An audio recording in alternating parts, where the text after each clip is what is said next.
The stillness in the small cottage was a presence all its own, a heavy, silent companion to the young woman who moved through its few rooms. Elara paused in her work, one hand resting on the rough wood of the table, the other pressed against the pronounced curve of her belly. The baby was active today, a fluttering, rolling reminder of the future that was rushing toward her, a future that filled her with as much dread as it did wonder. She looked out the single, small window, its glass wavy and imperfect, offering a view of the overgrown garden and the narrow dirt path that led toward the village. It was a view she often studied, not with hope of seeing a friendly visitor, but with a wary anxiety, anticipating the moments she would have to walk that path herself. 6 months had passed since the fever had taken Thomas. The memory of those terrible days was etched into her soul, a raw and aching wound that had not yet begun to scar over. He had been her sunlight, her laughter, her security. A kind farmer with strong hands and a gentle heart, he had built this cottage with his own hands, dreaming of the children who would one day fill it with noise and life. Now, the silence he left behind was a constant, painful echo. The dreams they had woven together felt like scraps of cloth, too fragile to hold on to, yet too precious to discard. Each day was a battle against a tide of exhaustion and worry. The small store of coins Thomas had managed to save was dwindling at an alarming rate, each one spent on flour, a little salt, a candle to push back the long, lonely evenings. The physical work of simply surviving was an immense struggle. Chopping firewood was an impossible task that left her breathless and frightened for the baby. Drawing water from the well was a slow, careful ordeal. The vegetable garden, which Thomas had always kept plentiful and neat, was now a tangle of weeds, yielding only a few stubborn potatoes and carrots she had the strength to dig up. A profound loneliness clung to her, thicker than the dust on the shelves. She was an island in a sea of her own grief, and the shore seemed impossibly far away. The world outside her door offered no comfort. The village, which had once been a place of cheerful market days and friendly greetings, had become a territory of quiet judgment and averted eyes. When she forced herself to make the trip to sell her few eggs or her last jars of honey, she could feel the weight of their stares. The whispers began the moment she appeared, not even polite enough to wait until she had passed. She heard the fragments of sentences, the words meant to carry. A shame, but what did she expect? Should have gone back to her people, prideful, to stay. That child will have a hard road. Their words were like small, sharp stones, pelting her already bruised spirit. She had no people to go back to, no family to take her in. This cottage, this memory of Thomas, was all she had left, and she clung to it with a desperate fierceness, even as it threatened to become a cage. As the light outside began to soften into the gold of late afternoon, Elara sank into the room's only comfortable chair, a worn but sturdy thing Thomas had made for her.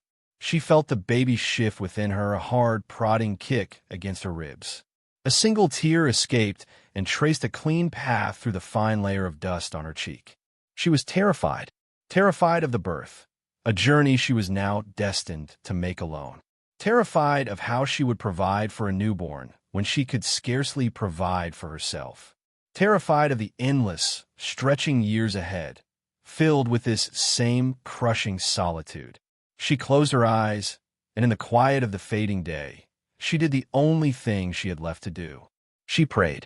It was not an eloquent prayer, not a string of fine words, but a raw, silent please send out into the universe from the deepest, most desperate part of her heart. A plea for strength, for guidance, for a miracle, for any sign that she and her child would not simply be forgotten by the world. The silence of the cottage swallowed her prayer, and she sat there for a long time, listening to the sound of her own breathing, waiting for an answer that seemed like it would never come. The morning air held a sharp, metallic bite of coming winter, a cold that seeped through the worn wool of Elara's shawl and settled deep into her bones.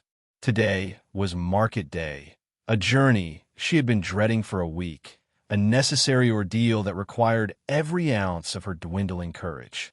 The path to the village seemed longer than ever, each step a careful negotiation between the uneven ruts in the road and the unfamiliar, off-balance weight of her body. Her basket, hanging heavy from her crooked arm, held her last real hope of coin. 6 jars of golden honey, the final yield from the hive Thomas had so tenderly kept behind the cottage.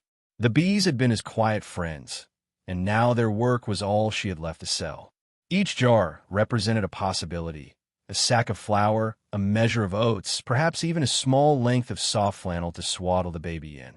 She carried them as carefully as she carried the child itself. The village square was already bustling with an energy that felt alien and overwhelming. It was a symphony of clattering carts, the sharp calls of farmers hawking their wares, the low gossip of women gathered by the cloth merchant's stall. For Elara, it was not a symphony, but a cacophony of judgment.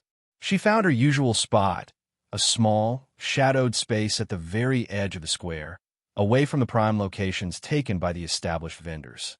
She arranged her jars on a rough piece of cloth on the ground, her movements slow and deliberate, her gaze fixed on her task, a feeble attempt to make herself invisible. She could feel the eyes upon her the moment she knelt down. They were not curious or friendly glances. They were assessments, cold and calculating. She was the subject of their quiet conference, the young widow with the audacity to be pregnant and poor in their midst. The hours stretched, slow and cruel. People flowed past her small stall in a steady stream. A well-dressed woman swept by, her skirts brushing close to the honey jars, not even a flicker of acknowledgement in her eyes. A farmer, smelling of soil and animals, paused for a moment, looked at the jars, then at her, his expression unreadable before he moved on. Each passing minute was a small defeat. The hope that had fueled her walk into town began to curdle into a familiar, sour despair. The coins in her small purse felt lighter and lighter, a pathetic counterweight to the heavy reality of her situation. She pulled her shawl tighter, trying to shrink into herself, to become so small that the whispers couldn't find her. But they did. They always did. They came in hushed tones from a group of women nearby, just loud enough to carry. Ought to be more careful with her circumstances. One murmured, "A burden on the parish, you mark my words," said another. The words were like tiny needles, pricking at the last of her resolve. She focused on the honey, on the way the low autumn sun caught the golden liquid, making each jar a small, captured lantern of light. It was in one of these moments of quiet defeat, her head bowed, that a shadow fell across her jars, long and solid, blocking the sun. It was a different kind of shadow than the fleeting ones of other passers-by. This one lingered. Slowly, hesitantly, Elara looked up, squinting against the light. The man standing before her was tall and broad-shouldered, his frame outlined by the sun behind him, making him seem like a giant. As her eyes adjusted, she recognized him. John. He was a rancher from the large spread a few miles west of the village. He was a man known more by reputation than by conversation, a man of substance, of few words, of unwavering steadiness. His face was weathered by sun and wind, etched with the lines of a life spent outdoors, and his hands, hanging at his sides, were large and capable, the hands of a man who knew work. He did not smile. His expression was serious, his gaze intense as he looked from her face, pale and etched with worry, down to the 6 jars arranged so neatly on the cloth. His eyes took in everything, the shabbiness of her shawl, the loneliness of her stall, the silent plea in her posture. The market noise seemed to fade into a dull roar around this silent, staring moment. Elara's heart hammered against her ribs, a frantic, frightened bird. Was he going to tell her to move along? Was her spot taken? She braced for another small humiliation, another rock added to the heavy pile she carried. But John did not speak. Instead, he knelt down, his movements slow and deliberate, so that his eyes were level with the jars. He reached out one of those large, work-roughened hands and picked one up, turning it over slowly, watching the thick, viscous honey slide down the glass. The simple, domestic object looked strangely small and fragile in his grasp. He looked from the jar back to Elara, his dark eyes meeting hers. In them, she saw not pity, but a deep, unsettling recognition. He saw her struggle. He saw her poverty. He saw her completely. Finally, his voice broke the silence, a low, gravelly sound that seemed to come from the earth itself. "I'll take them all," he said. The statement was so simple, so absolute, it took her breath away. Before she could even form a word of thanks or question, he was standing again, pulling a leather coin purse from his pocket. He counted out the coins, his thick fingers moving with a surprising deftness. But he did not place in her palm the few copper pennies the honey was worth. He placed in her hand a mix of copper and silver, far more than any fair price. The coins were warm from his pocket and felt impossibly heavy in her cold, trembling hand. Elara stared at the small fortune in her palm, her mind unable to process the generosity. This was not just money for honey. This was money for flour, for oats, for wool, for meat. This was a reprieve. Her eyes, against her will, filled with tears, blurring the image of the stern man before her. A single tear overflowed and traced a path down her cheek. "Thank you, sir," she whispered, her voice choked and thin, barely audible over the market's din. "Thank you." John's gaze held hers for a moment longer, that same deep, unreadable look in his eyes. He gave a single, slow nod, a gesture that seemed to carry the weight of 1,000 words he did not say. Then, carefully, he placed the 6 jars of honey into his own large sack, tipped the brim of his worn hat, and turned away. Elara stood frozen, her fist clenched tightly around the coins, watching his broad back as he moved through the crowd, people naturally parting to make way for him. He did not look back. The transaction was over. But for Elara, standing alone in the chill air, the world had just shifted on its axis. An act of pure, unasked-for kindness had found her in the darkness, and for the first time in months, a tiny, fragile flame of hope flickered to life inside her.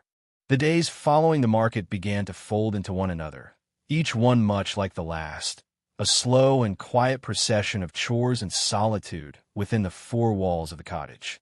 The coins John had given her were carefully hidden away, a secret treasure that brought a measure of comfort, but also a new kind of anxiety.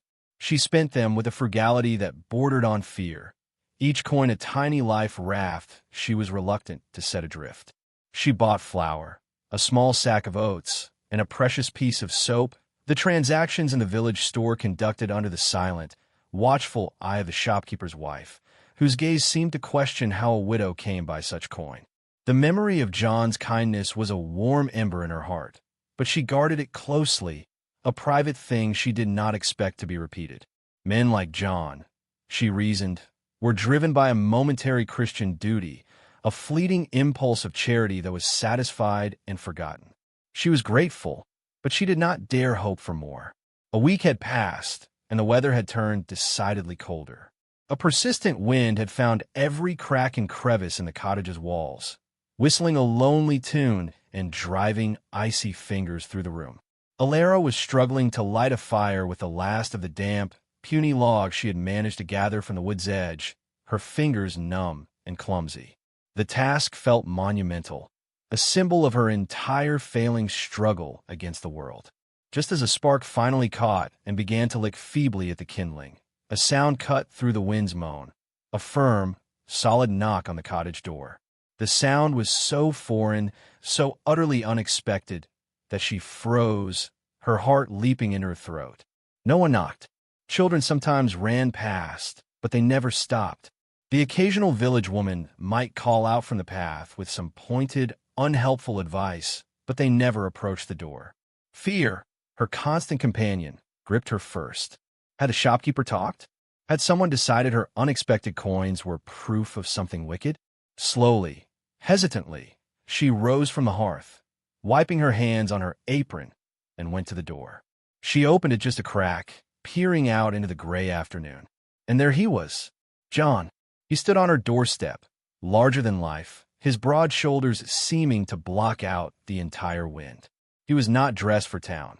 He wore his working clothes, sturdy trousers, a thick woolen jacket, and boots caked with the rich, dark mud of his land. In his hands, he held a cloth-wrapped package. The sight of him was so incongruous, so utterly bewildering, that she could do nothing but stare, her mind scrambling for reason. "Ma'am," he said, his voice a low rumble that was somehow softer than the wind. He didn't smile. His expression was as serious as it had been at the market, but there was no sternness in it. He simply held out the package. "For you." Elara, her manners returning in a rush, opened the door wider, her body trembling from more than just the cold. "Mr. John, please come in. You'll catch your death out there." He stepped across the threshold, ducking his head slightly to clear the doorframe, and his presence immediately filled the small, humble space. He seemed to make the cottage itself shrink. He held out the package to her, and she took it with trembling hands. The cloth was warm.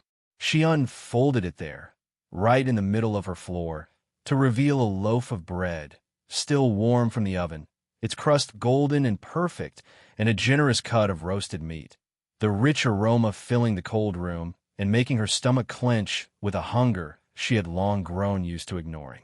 The simplicity of the gift, its profound practicality, struck her dumb. This was not charity thrown from a distance. This was sustenance, delivered directly to her hand. She looked from the food back to his face, her eyes wide with a confusion that bordered on shock. "Why?" The word escaped her lips before she could stop it, a bare, breathy whisper of utter bewilderment. "Why are you doing this?" John looked around the room, his gaze taking in the meager fire, the empty wood box, the single pot hanging in the hearth. His eyes lingered on the chair Thomas had made, then returned to her. He shifted his weight, a man more comfortable in a field than a parlor. "I knew your husband," he said, his voice low and earnest. "Thomas. He was a good man. He once helped me pull a wagon from the mud when no one else would stop." He looked directly at her, his dark eyes holding hers. "It is not right for you to struggle." It is not what he would have wanted. The statement was so plain, so devoid of flowery sentiment, that its truth landed with the weight of stone. This was not about pity. It was about honor, a debt of gratitude paid to a memory. The tears came then, not of sadness, but of a relief so profound it shook her. She did not feel judged by his gaze. She felt seen, perhaps for the first time since Thomas's passing, as a person connected to a man who was worthy of respect. He did not stay long. He refused her offer of tea, made from her precious store. But before he left, his eyes fell on the empty wood box by the hearth. Without a word, he walked back outside. She watched from the door as he went to his wagon and retrieved a massive axe she hadn't noticed. He walked to the pile of sorry, damp logs she had been struggling with, selected a few larger pieces she had been unable to split, and with a few efficient, powerful swings, reduced them to a pile of perfect, dry kindling. He carried an armload back inside, filling her wood box to overflowing, the sweet smell of freshly split oak filling the room. It was a simple, physical solution to a problem that had been crushing her spirit. "I'll be by in a few days," he said simply, as he prepared to leave. It wasn't a question. It was a statement of fact, a promise. He tipped his hat and was gone, the sound of his wagon wheels fading into the wind. Elara stood in the center of her cottage, surrounded by the warmth of the fire, the smell of bread and meat, and the solid presence of split wood. The ember of hope in her heart, fanned by his quiet, unwavering kindness, grew steadily warmer, pushing back the cold and the dark not just from her home, but from her soul. His visits became a rhythm, an anchor in the turbulent sea of her life. He never came empty-handed, and he always found something useful to do, mending a fence post, clearing the gutters, leaving a pail of fresh milk. With each visit, the wall of her loneliness developed a door, and John, in his quiet, steadfast way, was steadily walking through it.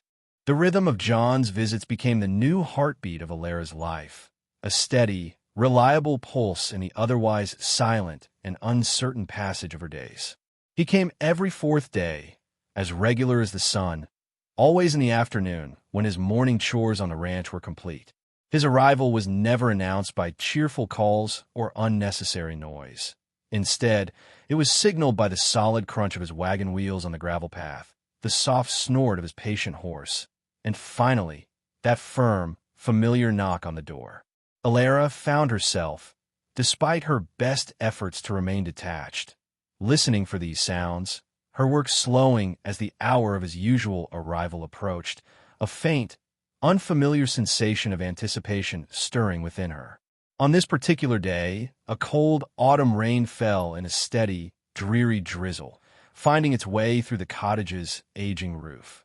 A persistent drip, drip, drip had begun in the corner of the main room, a small but maddening percussion that underscored her helplessness. She had placed a pot beneath it, the metallic plink of each drop a testament to another thing she could not fix. When John's knock came, it was almost a relief. She opened the door to find him standing there, water streaming from the brim of his hat, his shoulders dark with rain. Without a word of greeting beyond a nod, his eyes immediately found the pot and the steady drip. He assessed the situation with a single, sweeping glance. A man whose life was spent solving practical problems of land and animal and weather. "I'll see to that," he stated, his voice a calm counterpoint to the rain's chatter. He fetched a ladder from his wagon, its wood worn smooth from use, and carried it inside as if it weighed nothing. For the next hour, Elara watched him work. He moved through her home with a quiet, respectful efficiency, never intruding, never touching anything that was not his to fix. His large hands, which seemed so capable of brute force, were surprisingly deft as he located the source of the leak from the attic space and patched it with a piece of tarred cloth and a few wooden shingles he had brought from his ranch. The silence between them was not empty. It was filled with the sound of the rain on the roof, the scrape of his tools, and the rhythm of his breathing. It was a comfortable silence, one that asked for no explanations and offered no judgments. When he descended, the drip had stopped. The absence of a sound was suddenly profound. Elara, overwhelmed with gratitude, insisted he stay for a cup of tea to warm himself. He agreed, removing his wet hat and jacket and hanging them by the door before sitting awkwardly at her small table, his large frame making the simple chairs seem like toys. They sat together, the steam from their cups rising between them. She thanked him, not just for the roof, but for the wood, the milk, the cheese, for every silent act of salvation he had performed. "I do not know how I will ever repay you for your kindness, John," she said, her voice soft but sincere, her hands wrapped around the warmth of her cup. "You have been a true friend." John did not answer immediately. He looked into his tea, his brow furrowed in thought. The silence stretched, but it was different now, charged with a new weight. He looked around the cottage, his gaze traveling over the patched walls, the sparse furniture, the humble hearth. He saw the reality of her life here, a reality of constant struggle and profound loneliness.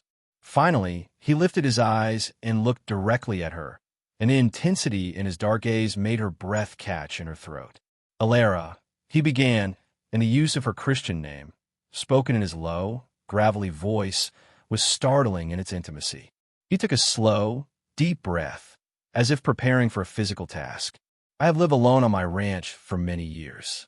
It is a good piece of land. It provides. The house is strong and the barns are full." He paused, choosing his words with the same care he used to choose tools for a job. "But it is a quiet life, a lonely one. The days are long and the nights are longer. A house is not a home without a heart inside it." He leaned forward slightly, his hands clasped tightly on the table. "I have seen your strength. I have seen your goodness. The way you carry your grief, the care you already show for your child." He struggled for the words, a man unaccustomed to speaking of such things. "It commands respect." Another pause, heavier than the last. The rain seemed to hush outside, listening. "Your child," he said, his voice dropping even lower, filled with a solemn gravity, "will need a father. Someone to provide, yes, but more than that, someone to teach them, to protect them, to give them a name and a place in this world. A child should not have to wonder where its next meal is coming from, or why it has no father to look up to." He looked into her eyes, and his gaze was unwavering, honest, and terrifyingly sincere. "And I want a family. I want a home with a heart in it. I'm not a young man given to pretty words or wild feelings. What I offer is not a grand romance. That is a delicate flower that must be planted and tended and allowed to grow in its own time, if it is to grow at all. I cannot promise you that today. He took another breath, his proposal laid out not as a passionate plea, but as a sober, heartfelt contract. But what I can promise you is my name, my protection, my loyalty, a solid roof that does not leak, a full larder, a warm hearth, a life free from want and fear. I am asking for your trust. Will you marry me? Will you come live with me on the ranch, where you and your child will be safe and cared for and valued? The words hung in the air between them, vast and life-altering. The drip of the rain was gone, replaced only by the pounding of her own heart. He was not offering a fairy tale. He was offering a foundation. He was asking her to trade a life of certain struggle for a life of certain safety, to exchange her lonely independence for a partnership built on respect and a shared, hopeful future. He waited, his hands still clenched, his eyes watching her, ready to accept either answer with the same steady grace with which he had entered her life. The choice, immense and terrifying, was now entirely hers. The silence that followed John's proposal was not merely an absence of sound. It was a vast, deep chasm into which the entire world seemed to have fallen. The gentle hiss of the rain on the roof, the soft crackle of the fire in the hearth, even the very beat of Elara's own heart, all of it was swallowed by the enormity of the question that now hung in the air between them. She sat utterly still, her hands frozen around the warm clay of her teacup, her eyes locked on John's face. His features were set in an expression of sober patience, but in the depths of his dark eyes, she saw a flicker of something vulnerable, a fear of rejection that he would never, ever voice. He had laid his entire soul bare on her simple wooden table, not in a shower of passionate declarations, but in a quiet inventory of practicalities and profound, unmet needs. Her mind, which had been lulled into a sense of security by his steady presence, was now a chaotic whirlwind. Thoughts and fears collided with dizzying speed. Marriage. The word itself was a monument to the life she had lost, a life filled with Thomas's laughter and easy affection. To say yes felt, for a terrifying moment, like a betrayal of his memory, an admission that his love had not been enough to sustain her. She thought of the loneliness that had been her constant companion, a coldness that had seeped into her bones long before the first frost of winter. She thought of the village whispers, the averted eyes, the crushing weight of knowing she and her child were seen as a burden, a problem to be sighed over but never solved. Then her thoughts turned inward, to the life stirring within her. She placed a hand on her belly, a protective instinct as old as time. This child, Thomas's last gift to her, deserved more than a childhood of lack and uncertainty. It deserved a chance to thrive, to be strong, to never know the gnawing anxiety of an empty larder or the biting chill of a fireless hearth. John's words echoed in her mind, simple and undeniable. Your child will need a father. He was not offering a fairy godmother's wand. He was offering a strong, steady hand to hold, a plow to break the hard ground of their future. He was asking for trust, not love, a currency she still possessed, however battered it might be. She looked at him, really looked at him, as if for the first time. She saw the weathering on his face, each line a testament to years of honest labor under the sun and sky. She saw the strength in his shoulders, a strength that could split logs and mend roofs, but also, she now understood, a strength that could shoulder responsibility without complaint. She saw the quiet dignity in his posture, the unwavering honesty in his gaze. This was not a man who would make promises lightly. If he vowed to provide and protect, he would do so with every fiber of his being. He was offering her a partnership, a covenant built not on the fleeting fever of romance, but on the bedrock of mutual respect and shared purpose. The whirlwind in her mind began to settle, the chaotic fears quieting, replaced by a single, clear, and startlingly calm realization. This was not a betrayal of her past. It was an investment in her future. It was the bravest, most terrifying, and most sensible decision she would ever make. It was a choice for life, for safety, for a chance at something more than mere survival. Slowly, as if moving through deep water, Elara unclenched her hands from the teacup. She drew a shallow, trembling breath, her eyes never leaving his. The words that came out were not loud, but in the profound silence of the room, they were as clear and definitive as a bell. Yes, John. Her voice was a whisper, yet it held a newfound strength. I will marry you. For a moment, he did not move. Then, a transformation occurred. The tension that had held his broad frame rigid seemed to drain away, replaced by a profound and visible relief. The faintest hint of a smile touched the corners of his mouth, a rare and beautiful sight that softened his entire countenance. He did not reach for her hand or try to embrace her. He understood the delicate, practical nature of their agreement. Instead, he gave a single, firm nod, his eyes shining with a solemn light. I will speak to the preacher today, he said, his voice thick with an emotion he could not name. We will be married simply, and then you will come home. The word home landed in her heart with a warmth that spread through her entire body. He rose from the table, his movements once again those of a man with a purpose. He gathered his hat and jacket, and she walked with him to the door. The rain had softened to a mist. He paused on the threshold, looking back at her, and for a fleeting second his large, work-roughened hand came up and rested gently on her arm.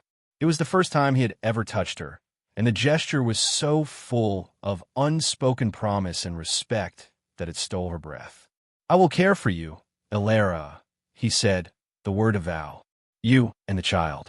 Then he was gone, his figure disappearing into the gray mist. Elara closed the door and leaned against it, her legs suddenly weak. She was no longer just a widow in a crumbling cottage. She was a woman betrothed. She was going to have a home. The future, which had been a dark and frightening road, had suddenly opened up into a vast, sunlit meadow, and though she could not see all its paths, she knew, with a certainty that felt like faith, that she would not be walking them alone.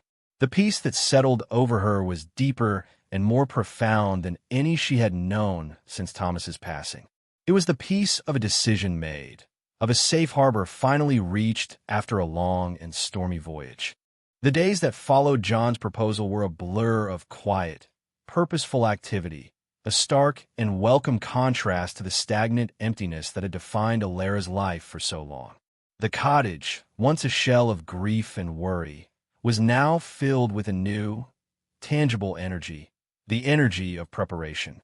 John returned the next day, not as a visitor, but as her betrothed, a man with a plan. He brought with him a few sturdy wooden crates and a sense of calm efficiency that immediately took charge of the overwhelming task of moving her life. Elara's possessions were heartbreakingly few. There was the chair Thomas had made, the one piece of furniture she could not bear to leave behind. There was her small hope chest, containing her other dress, her few keepsakes, and the baby thing she had begun to stitch with trembling, hopeful fingers. There were her cooking pots and the quilt from her marriage bed. It was the entirety of her world, and it fit into a small corner of John's sturdy wagon. John handled each item with a quiet reverence, as if he understood the sacred weight of memory they carried. He did not rush her as she paused, her hand resting on a familiar object, saying a silent goodbye to the life she had shared with Thomas within these walls. He simply waited, his presence a steady anchor in the storm of her emotions. When the last crate was loaded and the cottage stood empty and echoing, Elara took one final look around. The sadness was there, a deep, bittersweet ache for the dreams that had lived and died here. But overriding the sadness was a powerful surge of hope. She was not closing a door on her past. She was carrying its most precious pieces with her into a new future. The marriage ceremony itself was a simple, solemn affair in the village church, witnessed only by the elderly preacher and his wife. There were no flowers, no music, no gathered crowd. Elara wore her best dress, the blue one that was now tight across her middle, and John stood beside her, tall and straight in his clean, dark suit. They spoke their vows in clear, steady voices, promising before God to be faithful and to care for one another. The words to have and to hold, from this day forward, held a deeper, more practical meaning for them than for most. They were a contract of the heart, a mutual agreement to build a fortress of safety around each other and the child soon to come. When the preacher pronounced them man and wife, John placed a simple, cool band of gold on her finger. It felt unfamiliar, a new weight, a symbol of the promise they had just made. The journey to the ranch was a revelation. As the wagon climbed out of the valley where the village nestled and moved into the rolling, open hills, the air itself seemed to change. It tasted cleaner, sharper. The sky was a vast, endless bowl of blue above them. And then they crested a final hill, and John reined in the horse. "There it is," he said, his voice filled with a quiet pride. Below them, nestled in a gentle hollow beside a sparkling creek, was the ranch. It was not just a house. It was a small, thriving kingdom. The main house was built of solid timber and stone, low and long, with a wide porch that looked out over the land. A large red barn and several smaller outbuildings stood nearby, all of them looking well-maintained and sturdy. Neat fences carved the pastures into green squares, and in the distance, she could see the dark shapes of cattle and the smaller, moving dots of sheep. It was a picture of prosperity and order, a world away from her struggling garden and leaking roof. This was not just a shelter. It was a home that had been waiting for a family. John helped her down from the wagon and led her inside. The house was warm, clean, and spacious. The main room had a large stone fireplace, already laid with wood ready to be lit. There was a solid table, comfortable chairs, and shelves filled with practical things. It was a man's home, functional and strong, but it lacked a woman's touch. It waited, patient and empty, for the life she could bring to it. He showed her the room that would be hers, theirs now, and a smaller room right next to it, already empty and waiting. For the child, he said simply, and the gesture felt more loving than any bouquet of flowers. Life settled into a new, peaceful rhythm. John was a man of action, not words. He showed his care not through poetry, but through provision. He ensured the wood box was always overflowing, the larder was always stocked, and the fire in the hearth was always lit before the evening chill could set in. He came in from his days smelling of hay and animals and open air, and he would sit at the table while she prepared supper, telling her in a short, factual way about the new lambs or the fence he had mended. Elara, in turn, began to weave herself into the fabric of the home. She baked bread, filling the house with its wholesome aroma. She arranged her few precious things, Thomas's chair by the fire, her quilt on the bed, making the strong, silent house feel like her own. She began to care for John, not out of duty, but out of a growing, deep-seated gratitude and affection. She noticed the way he liked his coffee, the way his jacket cuff was fraying, and she quietly mended it. They were two solitary people, learning the delicate steps of a new dance, building a life together piece by piece, action by action, in the comfortable silence they both understood. The love was not a wild, dramatic storm. It was a carefully tended garden, and with each passing day, new, green shoots of trust and companionship broke through the soil. The heart of winter clenched the ranch in a fierce, icy grip. For days, a heavy sky had threatened snow, and finally, it began to fall, not in gentle flakes, but in a relentless, swirling curtain that blurred the world outside the windows into a moving wall of white. Inside the strong, sturdy house, a different kind of storm was gathering. A deep, low ache had taken root in Elara's back early in the morning, a persistent discomfort that had slowly, inexorably, tightened its grip throughout the day. By afternoon, as the light outside began to fail, the aches had sharpened into a rhythm all their own, a series of waves that would build to a crest of breathtaking intensity before slowly ebbing away, leaving her trembling and breathless in the brief moments of calm. She knew what this was. The time had come. John, who had been watching her with a quiet, growing anxiety all day, saw the change in her eyes, a look of focused, inward intensity that told him more than any words could. Without a word, he moved into action. He helped her to their bed, his hands surprisingly gentle, his face a mask of stern concentration. He stoked the fire in the hearth until it roared, heating the entire room, and filled the kettle to boil. Then he pulled on his heavy coat and scarf, his movements swift and sure. "I will fetch the doctor," he said, his voice low and steady, a rock in her rising sea of fear. "I will be back as fast as the horse can run." The look they exchanged in that moment was full of an entire conversation. Her fear, his promise, their shared, unspoken hope. Then he was gone, the door closing firmly behind him, leaving her alone with the wind's howl and the powerful, primal force moving through her body. The wait was an eternity measured in crashing waves of pain and the frantic ticking of the clock on the mantel.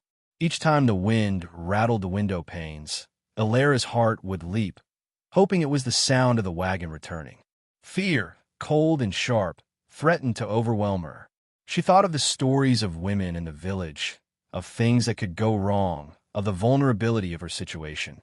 But then her mind would grasp for the solid, unwavering image of John's face as he had left his vow to return. She focused on the strength of the house around her, the warmth of the fire, the safe, prepared room. This was not a cold cottage with a leaking roof. This was a fortress built by his hands, and he would not let her down. Just as a particularly powerful contraction stole her breath away, she heard it. The blessed sound of wagon wheels crunching through the snow, the frantic whinny of a horse, and then voices, low and urgent, at the door. The doctor, a kind-eyed, older man, came in a flurry of snow and cold air, followed closely by John, whose face was pale with cold and a fear he would never admit. John's eyes found hers immediately, and the relief in his gaze was so profound it was like a physical touch. The doctor took charge with a calm professionalism, sending John to bring more hot water, to hold a lamp, to make himself useful in the ways he could. John did everything asked of him, his large form moving with a reverence around this sacred, terrifying process, his eyes rarely leaving Elara's face. And then, after a final, monumental effort that seemed to draw on every ounce of strength she possessed, a new sound pierced the room. It was a strong, indignant, and healthy cry, the sound of new life. The doctor smiled, his shoulders relaxing. "You have a son," he said, his voice warm with relief. He tended to the baby, cleaning him and wrapping him snugly in a soft blanket before finally, gently, placing him in Elara's exhausted, waiting arms. She looked down at the tiny, perfect face, at the dark hair and rosebud mouth, and a love so fierce and overwhelming it wiped away every memory of pain washed through her. He was here. He was safe. He was beautiful. She held him close, breathing in his sweet scent, her tears of joy falling onto the blanket. It was only then that she looked up. John was still standing by the hearth, frozen in place, watching them. The fear was gone from his face, replaced by an expression of such awe and wonder that he looked like a man witnessing a miracle. And perhaps he was. Elara, her heart so full it felt it might burst, smiled weakly at him. She saw the question in his eyes, the hesitation of a man who knows he stands on holy ground. "John," she said softly, her voice tired but clear, "would you like to meet your son?" He moved then, crossing the room as if in a dream, each step careful and deliberate. He knelt slowly beside the bed, his work-roughened hands seeming impossibly large and clumsy. He looked at the tiny bundle in her arms, his gaze drinking in every detail. Elara carefully shifted the baby and placed him into John's waiting arms. He held him as if he were made of the most delicate glass, his touch incredibly gentle, his entire being focused on the child. The baby's crying quieted, soothed by the solid, secure hold. John looked down at the little face, and his own stern features softened into an expression of pure, unguarded love. This was the family he had wanted. This was the heart of his home, right here in his arms. Elara reached out and laid her hand over his, where it cradled their son. "Thank you, John," she whispered, her eyes shining with tears. "Thank you for our home. Thank you for our family. Thank you for your love." John looked from his son's face to hers. He didn't need pretty words. He simply leaned forward and pressed his forehead gently against hers, a silent vow passing between them in that sacred space. He had started out wanting to provide and to have a family. But in this quiet, warm room, with the storm raging uselessly outside the strong walls he had built, he understood he had received so much more. He had a wife he cherished and a son to call his own. They were no longer a widow, a rancher, and an orphan child. They were a family, forged not by chance, but by choice, built not on fleeting passion, but on faithfulness, kindness, and the courageous decision to trust.